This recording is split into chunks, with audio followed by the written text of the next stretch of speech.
Tapping in. Are we live? Yeah, here we are again. Here we are again. I don't know if we've officially created like racism in the wild as a segment, but this is racism. I think it's safe to say that, and it's also wild.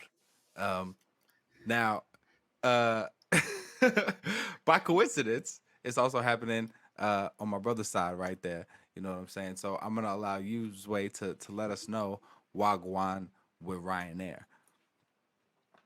So essentially, over the last few months, and admittedly, I had the backdrop on the story before it dropped, right? So I'm part of the Chevening cohort, which is here in the UK, and all it's like a bunch of Africans get given scholarships. Africans, people from around the world get given. Yes, broke the seal. We in there. I was waiting to see who was going to get politically incorrect on this conversation first. I feel much better. Let's get it.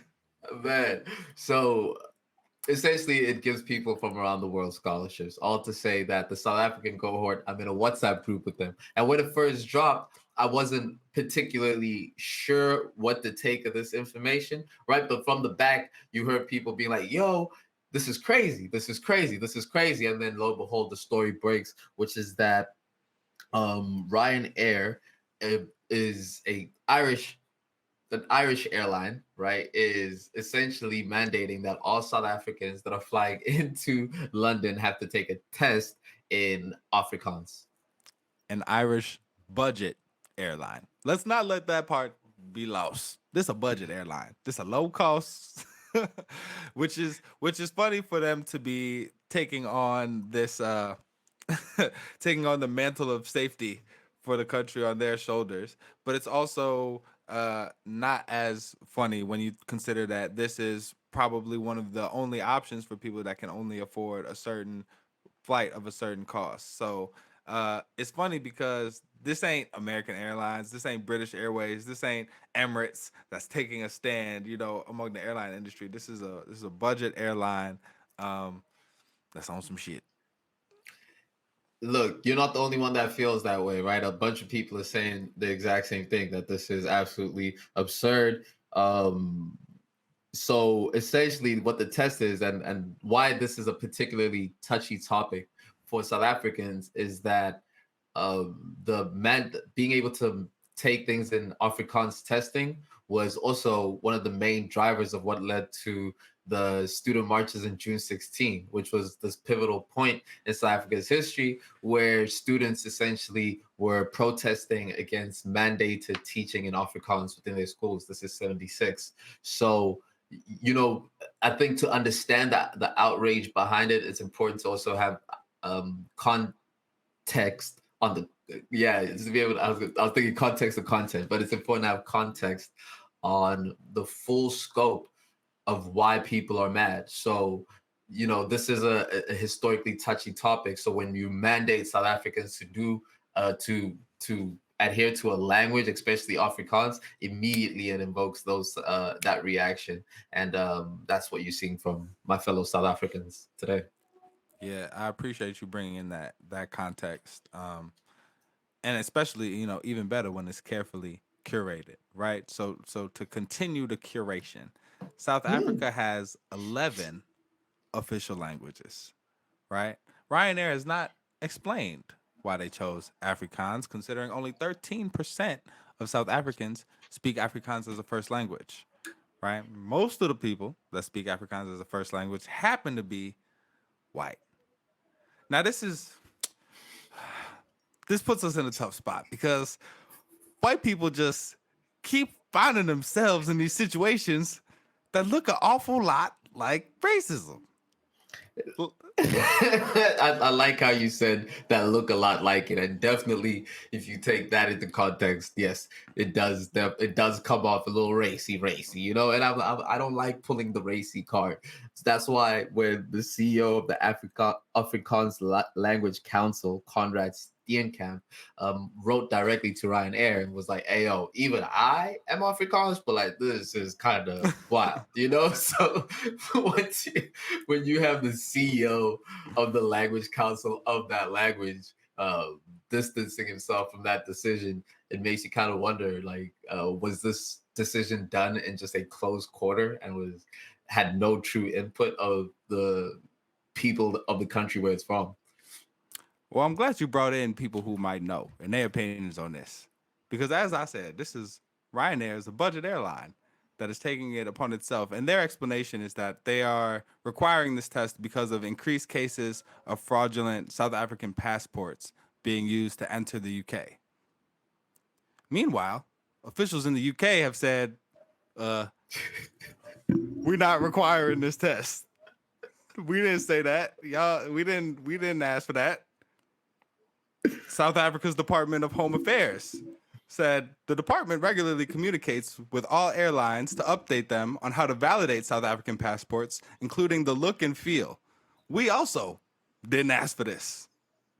So when you look at it, seems like everybody involved who might know about whether or not this is an appropriate safety measure to take has said no. we we good. What you doing? It looks a little suspicious.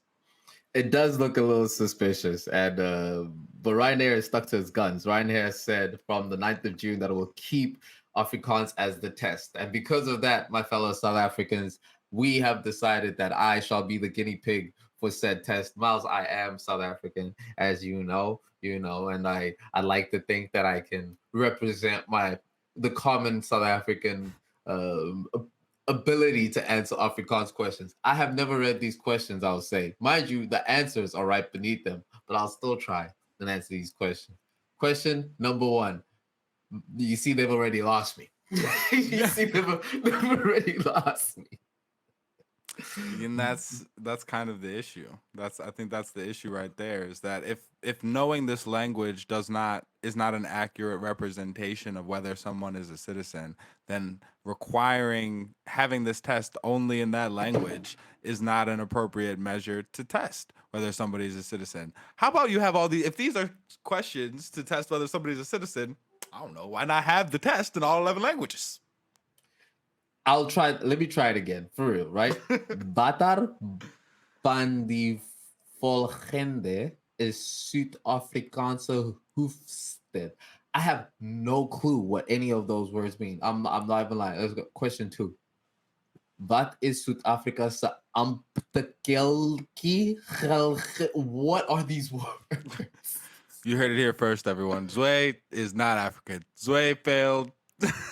No. And I think, and I'm glad you said that, because what's important to be able to understand, right, is that the Afrikaans language is actually an Eastern German language that was that's where the language came from when the Dutch migrated into Africa. That's the language that they put into the country, right?